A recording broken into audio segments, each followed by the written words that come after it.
children and their deaths. No one has been charged with their murders. Our chief investigative reporter Morgan Lowe continues our team coverage tonight. So Morgan, where does this case go from here? Jared, this is where the real forensic detective work begins. It's going to be up to police and prosecutors to build a case that not only connects Chad and Lori to the children's bodies, but connects them to their murders. It's been 9 months since Tylee Ryan and J.J. Vallow were last seen together, last seen alive. Makes you sad. Rich Robertson is a private investigator who was hired to try to find the kids last fall. He says this is the beginning of a new phase of the case. The medical examiner will be able to determine when they died and hopefully how they died. But the medical examiner is not going to be able to tell why.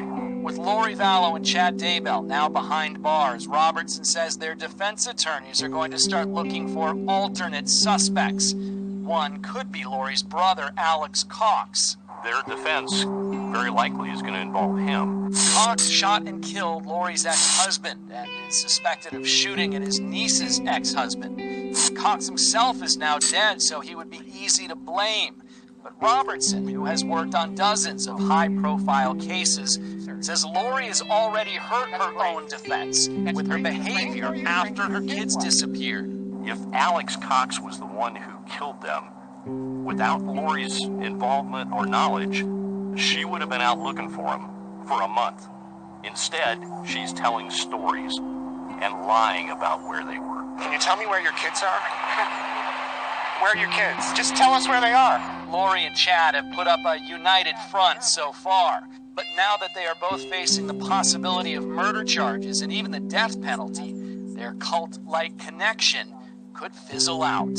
I wouldn't be surprised if somebody at some point decides to testify against the other. Idaho does have the death penalty, and although nobody has been charged with murder at this point in this case with its aggravating circumstances certainly could qualify. Jared? Morgan, this isn't the only case hanging over this couple, though, so could the discovery of the children's bodies affect the investigations into the deaths of the other family members here, the ex-spouses, Tammy Daybell and Charles Vallow? Yeah, it could affect those cases indirectly. I mean, this is the first situation where these two are tied directly to potential murder. But if you take a step back to last summer, Lori Vallow's ex-husband shot and killed here in Chandler. They moved to Idaho.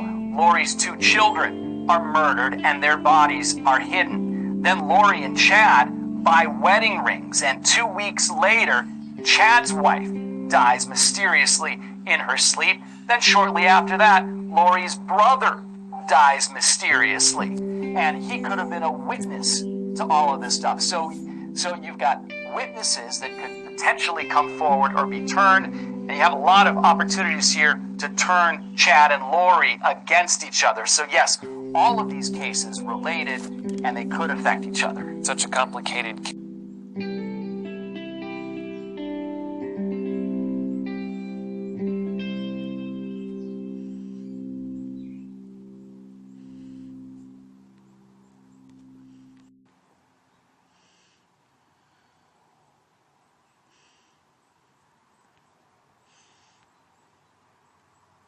A lot of people trusted Chad Daybell, and makes me wonder who I should trust. Reaction from the community and family tonight in eastern Idaho as developments continue to unfold in the case of missing Rexburg kids J.J. Vallow and Tylee Ryan. J.J.'s grandparents released a statement today saying the children's remains were found yesterday on Chad Daybell's property. Law enforcement still have not confirmed that update. Our Misty Inglet spoke with several people from the community today to hear how they're coping with this information. She's live tonight in downtown Rexburg with the story. Misty? Well, Kim, again, we want to be very clear and transparent here. The grandparents, along with 2 other family members, have said that the remains are JJ and Tylee. However, Tylee's aunt, Annie Cushing, posting on social media that she has yet to receive any official confirmation, and law enforcement still has yet to officially identify those remains. But the community here still very much affected. He was taken into custody. I think all of us were like, like we've been holding our breath, waiting for further development. That development coming after investigators found 2 sets of human remains on Chad Daybell's property in Fremont County on Tuesday. Daybell was arrested and charged with 2 counts of concealing or destroying evidence. That news leaving community members with mixed emotion. Searching the Daybell property since about 7 o'clock this morning. They are sharing very limited information with the public right now. So to help us break this down, joining us this afternoon is former Precinct Chief Chris Bertram to help explain what phase the investigation is in now and where it may head next. Chris, thanks for taking the time to join us. I think a lot of people may be sitting at home and saying, okay, finally, police have Chad Daybell, but what took so long?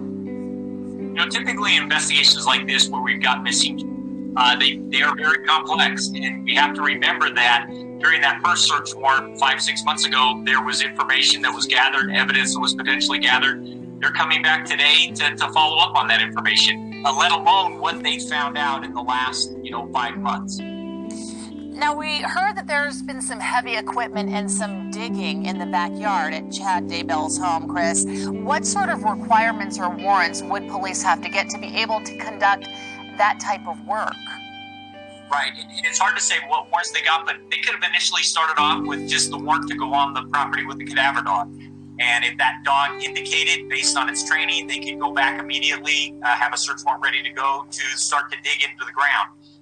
Again, if somebody, with Chad's background working at a cemetery, if, somebody had seen over the last few months, or especially when the kids went missing back in the fall, him using equipment to dig, that may have led, newfound information led to a search warrant to dig in the area. Director of the Police Department. Directly to my right is my Assistant Chief of Police, Gary Hagan. And then to his right is Sheriff Lynn Humphreys of Fremont County. Today, Officer Hagan will be giving the release, and so I'll turn the time over to him. Okay, we'd first like to thank everybody for coming out today. Thank everybody that's been following this case from day one.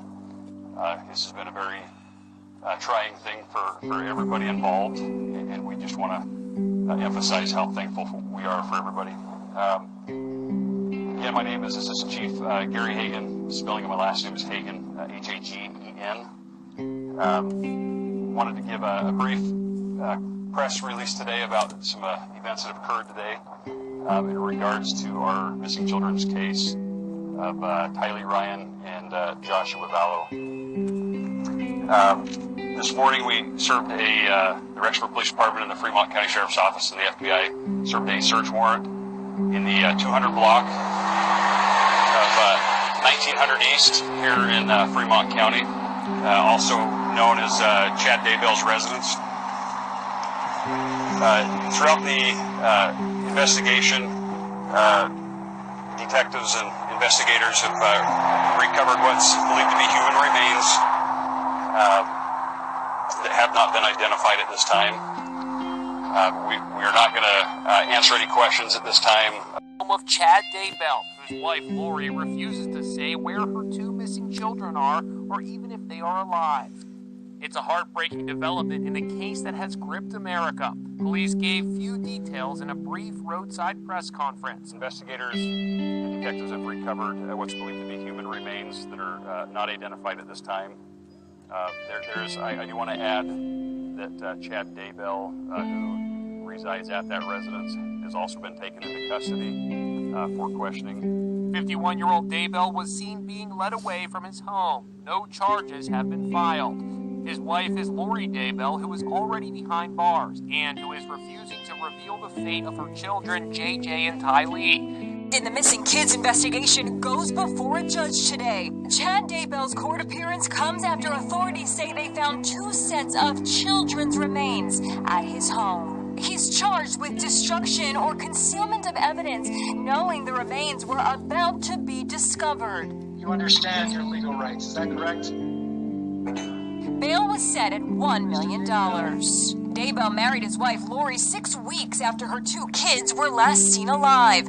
Aerial photos show investigators probing a fire pit at Daybell's home in Idaho. Rich Robertson is a private investigator for the missing children's grandparents. They've been steeling themselves for this possibility, but now it seems to be the answer that they had hoped they would not learn. We're now learning that Daybell worked as a grave digger when he was a student at Brigham Young University. Taking care of the graves is rewarding, he told a reporter in 2001. Sad times are always when you have to bury babies. That's always a poignant moment. Daybell even wrote a book about his experiences called 1 Foot in the Grave. Lori Daybell remains behind bars and has pled not guilty to a charge of abandonment. Her mother and sister recently came to her defense on 48 Hours. I'm positive beyond any doubt that she hasn't harmed those kids. Now this latest chapter in the investigation riveting America.